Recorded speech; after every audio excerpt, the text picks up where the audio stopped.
नमो बुद्धाय, जय भीम साथियों। मैं अरविंद कुमार अंबेडकर प्राइम के माध्यम से मैं भी पहुंचा हूं प्रेरणा स्थल, जहां आज काशीराम जी का परिनिर्माण दिवस है। और इस दिवस में जो लोग भीड़ में शामिल हुए हैं, हम आपको उसके दर्शन कराएंगे। पहले मैं आपको दिखा देता हूं बाबा साहब का जो परिनिर्माण दिवस है, और इनके यहाँ पे बहुत बड़ी मूर्ति लगी है। मैं आपको वहाँ लेके चलता हूँ। और मूर्ति पर जो है आज पुष्प अर्पित किए गए। इस मूर्ति का अपना अलग ही इतिहास है। बहन जी ने अपने शासनकाल में इस मूर्ति को बनाया था। और ये जो प्रेरणा स्थल है, इस प्रेरणा स्थल को बनाकर उन्होंने एक इतिहास रच दिया बहुजनों के लिए। बहुजनों का ये इतिहास, जो कि बाबा साहब ने अपने जीवन काल में जो भी बहुजनों के लिए किया था, उसको करने का प्रयास किया। बाबा साहब के लिए जो भी हमारी बहन मायावती जी ने, काशीराम जी के लिए जो भी हमारी बहन मायावती जी ने जो किया है, हम बहुजनों के लिए सराहनीय हैं। और इस स्थल पर आज जो पुष्प अर्पित किए गए, ये वही स्थल है जहां मूर्तियां लगाई गई। आज इस मूर्ति पर पुष्प अर्पित किए गए।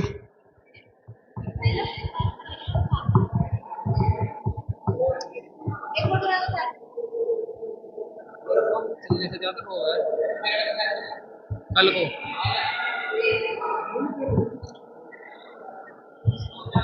इस पर एक शिलान्यास है।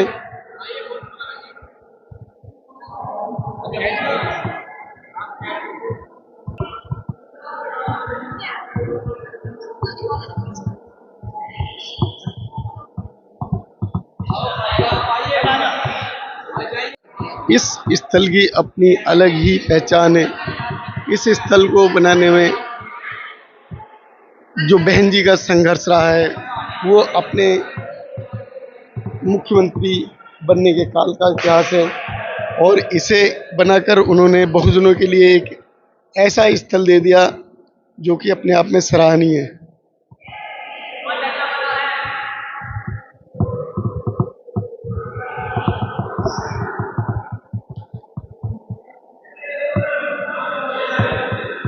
इसी वजह से, क्योंकि बहन जी ने यहाँ जो मूर्तियाँ लगाई हैं, हाथी बनवाए, वो हाथी बीएसपी की अपनी पहचान है। जिस बीएसपी ने संघर्ष करके, जिन बहुजनों ने संघर्ष करके बीएसपी को लेके आए और बीएसपी को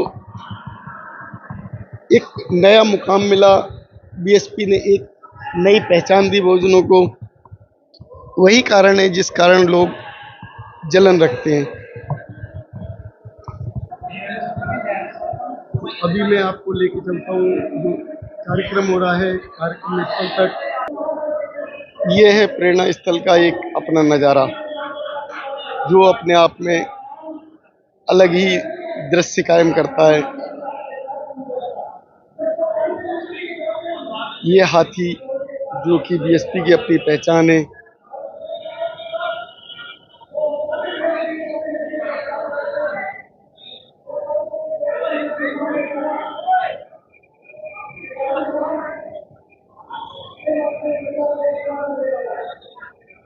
और ये बुद्ध स्तूप है, जो कि बुद्ध धर्म की अपनी पहचान दिखाता है। ये जो स्थल है बहुजनों के लिए सराहनीय है, जिस पर हमारे देश के बहुजनों को नाज करना चाहिए। लेकिन इसी स्थल की बदौलत बहुजन समाज पार्टी को बदनामी झेलनी पड़ी। इन जो कि ब्राह्मणी व्यवस्था के लोग हैं, ब्राह्मणी व्यवस्था के लोगों ने बदनामी करने की पूरी कोशिश की। लेकिन ये बहुजनों का प्रेरणा स्थल है। अगर इस तरीके का एक प्रेरणा स्थल नोएडा के अंदर बना दिया, तो वो बहुजनों के लिए सराहनीय है। लेकिन इससे अलग हटके अगर हम देखें, तो बहुजन को जो है और कोई ऐसा स्थल नहीं मिला जहां बहुजन एकत्रित हो सकते थे। इसी स्थल की बदौलत बहुजनों को एकत्रित होने का एक अवसर मिलता है, जहां उन्हें अपना एक मिशन चलाने का एक नेतृत्व स्थल मिलता है।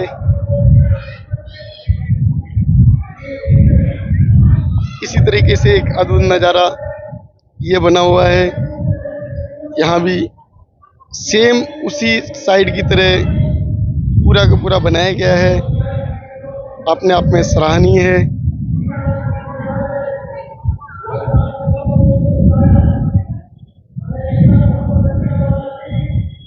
मैं आपको उस स्थल के दर्शन कराता हूँ जहाँ ये पूरा नज़ारा अपने आप में अद्भुत देखने में लगता है।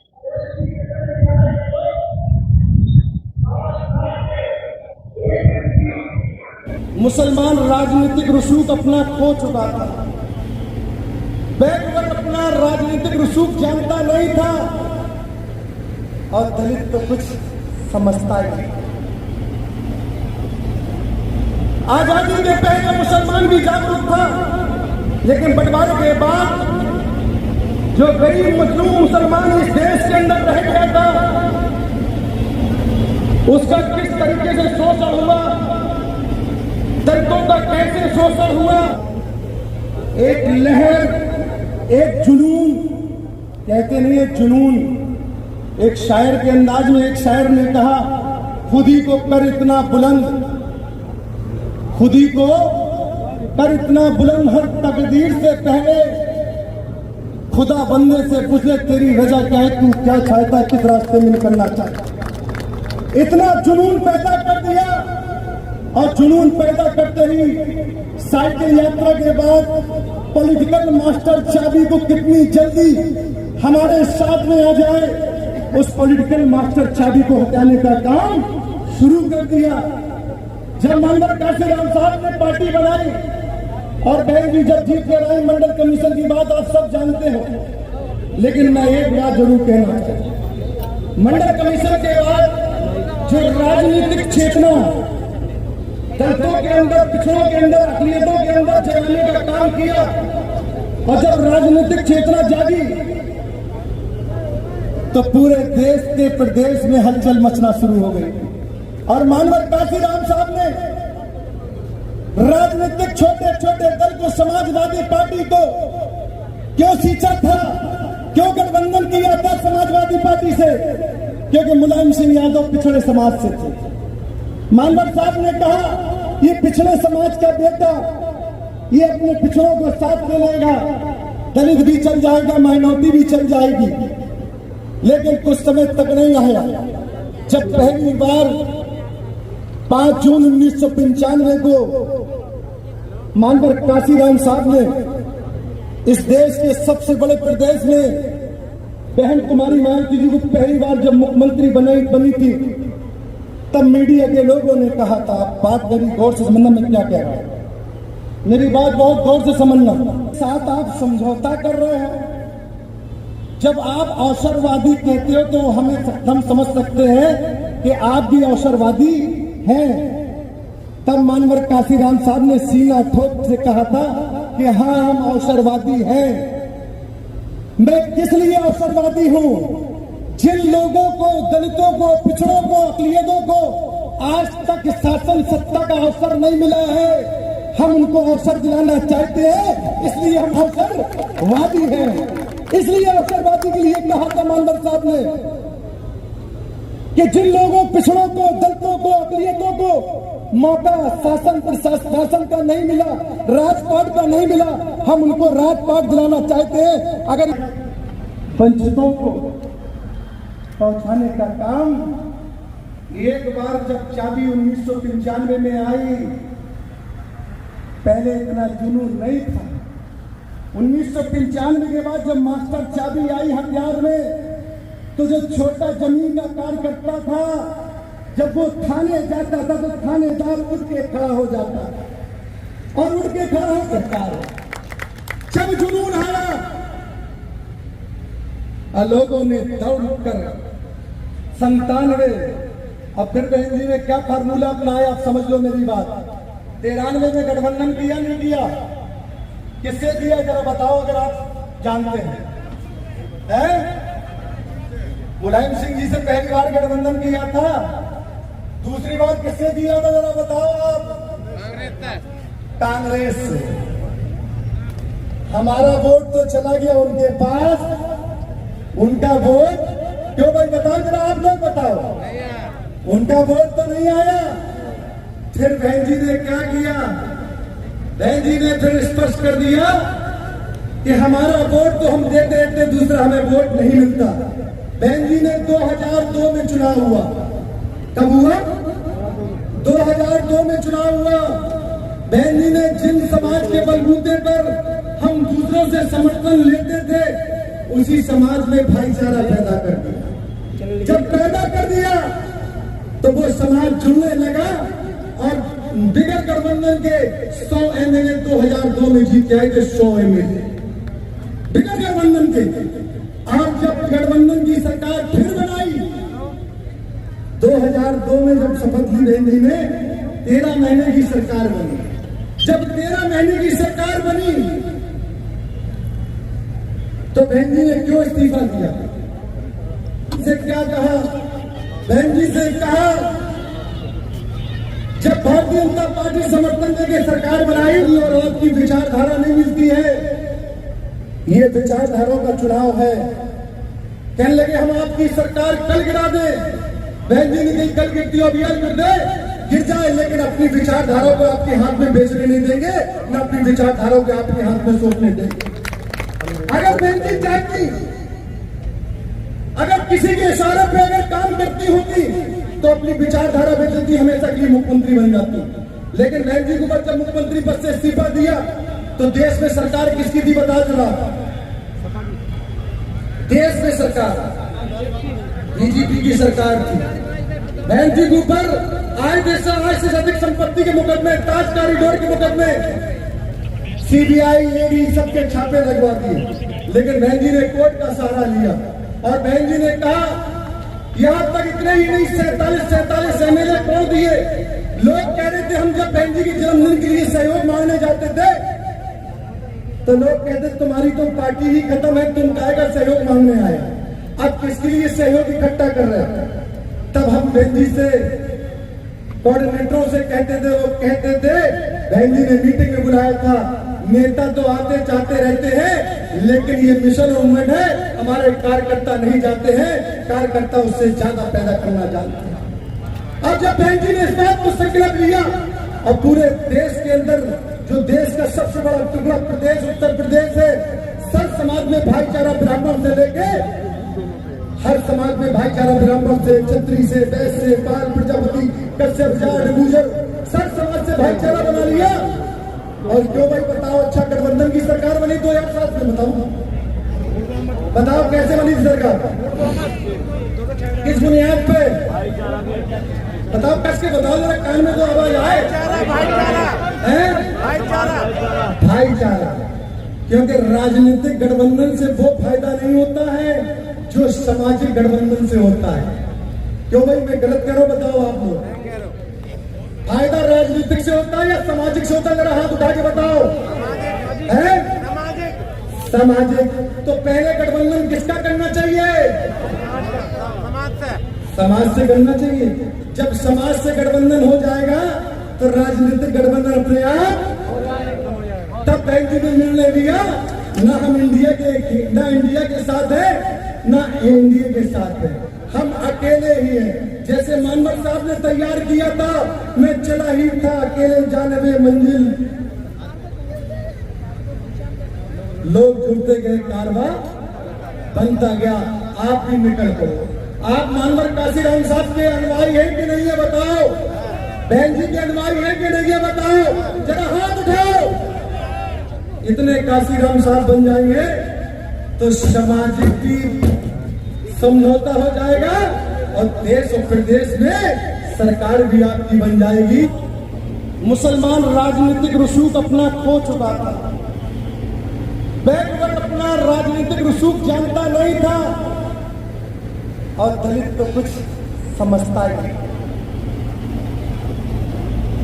आजादी के पहले मुसलमान भी जागरूक था, लेकिन बंटवारे के बाद जो गरीब मजलूम मुसलमान इस देश के अंदर रह गया था,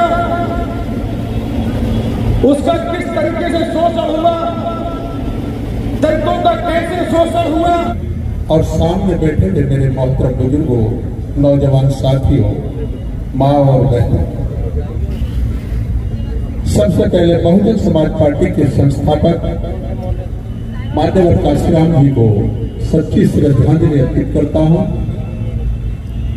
और किन अल्फाजों से, किन शब्दों से आप लोगों का शुक्रिया अदा करूं कि आप भारी तादाद में यहां पहुंचकर जो इस श्रद्धांजलि प्रोग्राम को आप लोगों ने सफल बनाया, उसके लिए मैं अपनी तरफ से, अपने साथियों की तरफ से एक एक साथी का तहे दिल से शुक्रिया अदा करता हूं, आभार व्यक्त करता हूं। और जिन साथियों के माध्यम से खासतौर से मेडर मंडल के और उसमें भी जो गौतम बुद्ध नगर हमारा जिला है, उसके सम्मानित साथियों से खूबसूरत आलीशान प्रोग्राम जिस खूबी के साथ उन्होंने इसे सवारा सजोया, उसके लिए जिन साथियों का इसमें सहयोग है, उनका भी मैं आभार व्यक्त करता हूं। और सम्मानित साथियों, आज के इस श्रद्धांजलि प्रोग्राम में हमारे बहुत सारे साथियों ने मान्यवर साहब के बारे में बहुत ही बारीकी से, डिटेल से हर चीज को रखा। अब मैं उन सारी बातों को आप लोगों के बीच में न रखते हुए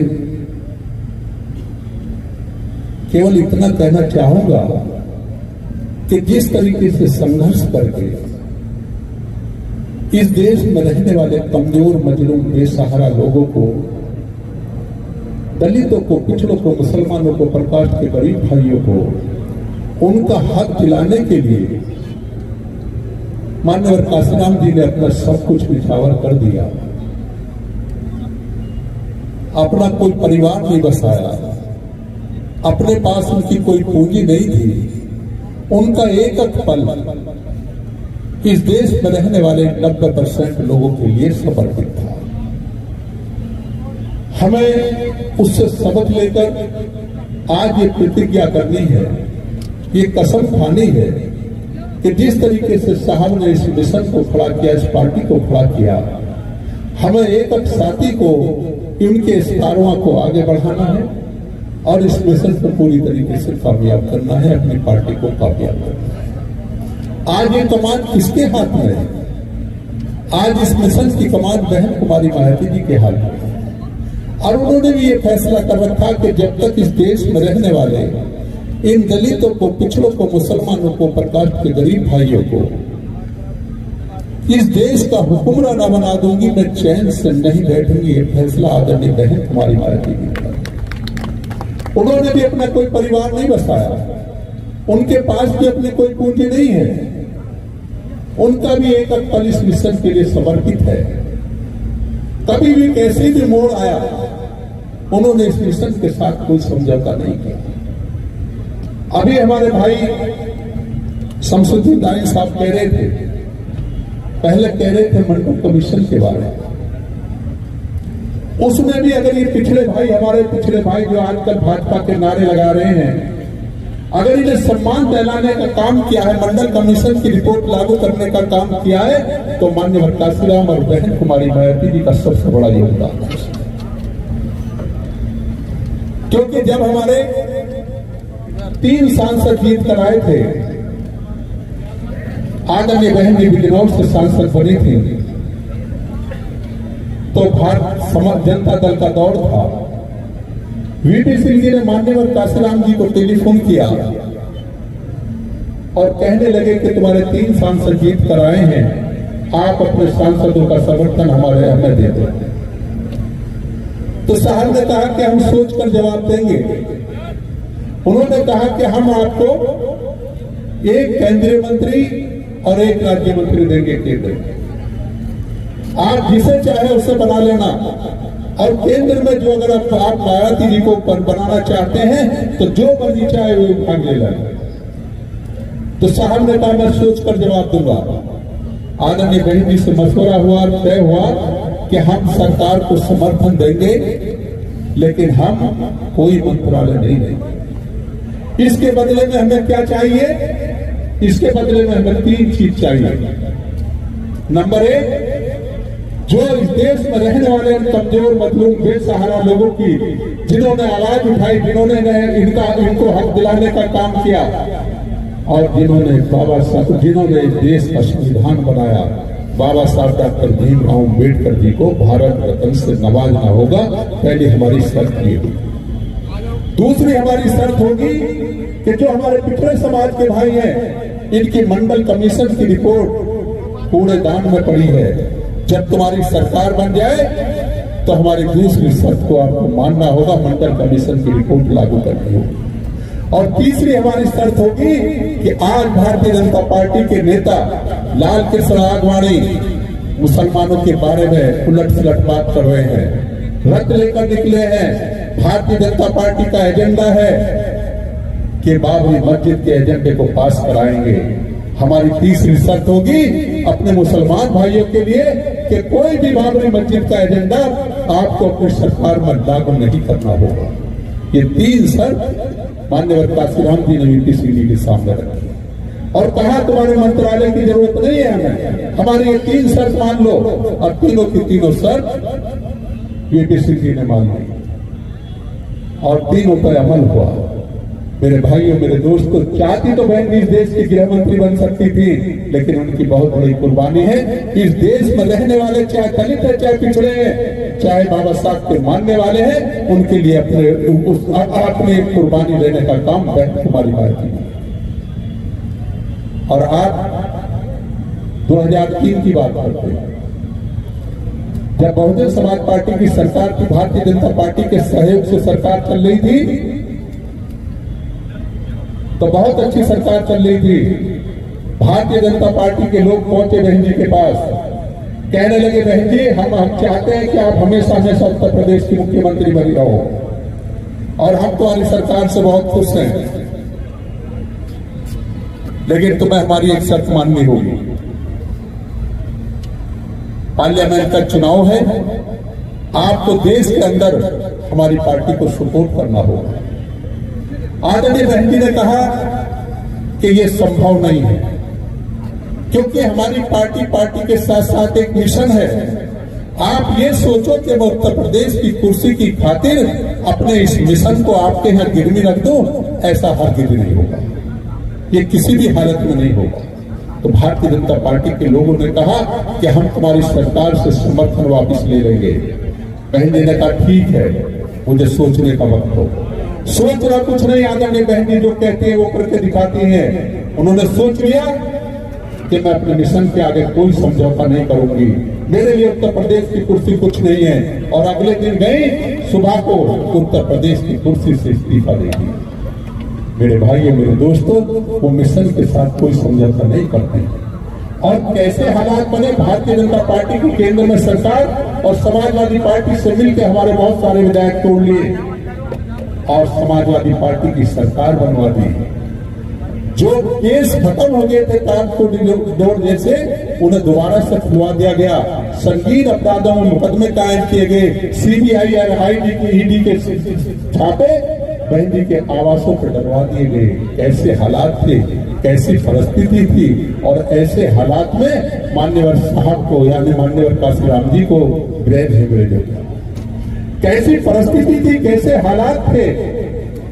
हमारे विधायकों को तोड़ लिया गया, सीबीआई के छापे पड़ रहे, अनगिनत केस दर्ज हो रहे हैं, और उधर साहब को गृह भेज दिया।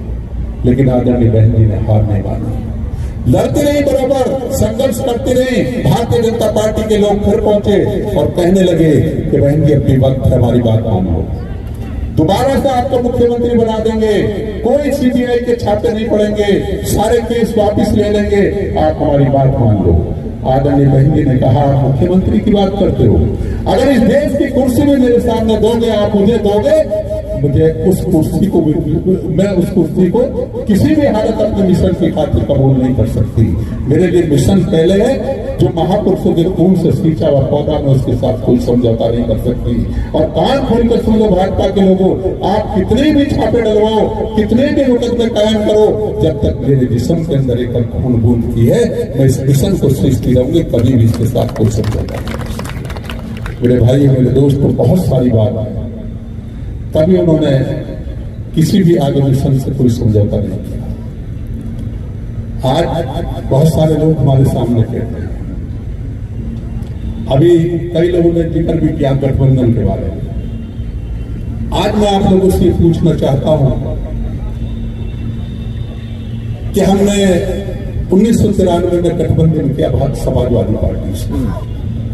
समाजवादी पार्टी को हमारा वोट गया, समाजवादी पार्टी का वोट हमें नहीं मिला और उसका नतीजा ये निकला, हमारे विधायक कम जीते, समाजवादी पार्टी के ज्यादा जीते, समाजवादी पार्टी की सरकार बनी। हमें उस गठबंधन से कोई फायदा नहीं हुआ। 1996 में हमने गठबंधन किया कांग्रेस से, कांग्रेस का वोट हमें एक नहीं मिला, हमारा वोट कांग्रेस को गया और उसका नतीजा ये निकला, कांग्रेस के भारी तादाद में विधायक जीते और हमारे ज्यादा विधायक जीते, लेकिन हमारा वोट परसेंटेज कम हुआ, हमें उसका नुकसान हुआ। और अब 2019 में गठबंधन हुआ। किस किस का गठबंधन हुआ? समाजवादी पार्टी का, बहुजन समाज पार्टी का, राष्ट्रीय लोकदल का। और जिस दिन गठबंधन का ऐलान हुआ, सब लोग ये कहते थे कि गठबंधन 70 सीट जीतेगा। और ये हकीकत है, अगर तीनों पार्टियों के समाज के वोट एक साथ जुट के पड़ जाते, जो जो अपने ठेकेदार थे, तो 70 सीट जीतते, इससे कम नहीं जीतते। लेकिन नतीजा क्या निकला? समाजवादी पार्टी का वोट, जो उनका बड़ा पर्सनल वोट था, सारे का सारा भाजपा को चला गया। राष्ट्रीय लोकदल का जो वोट था अपना, जिसे पर्सनल वोट गिनते थे, वो सारे का सारा भाजपा को चला गया। अब इसका रिकॉर्ड देख लो कि कैसे चला गया। 3 सीट राष्ट्रीय लोकदल को मिली। कौन कौन सी सीट मिली? मुजफ्फरनगर, बागपत और मथुरा। तीनों कौन लड़े थे?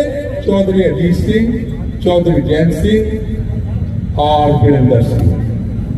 तीनों दिग्गज थे उस पार्टी के। तो जाट समाज से थे, सारे का सारा वोट भाजपा को चला गया। दोनों के दोनों पटकनी खाए गए। उनके पास कौन सा वोट बचा? उनके पास मुसलमानों को वोट बचा, दलितों का वोट बचा, इसके अलावा कोई वोट नहीं बचा।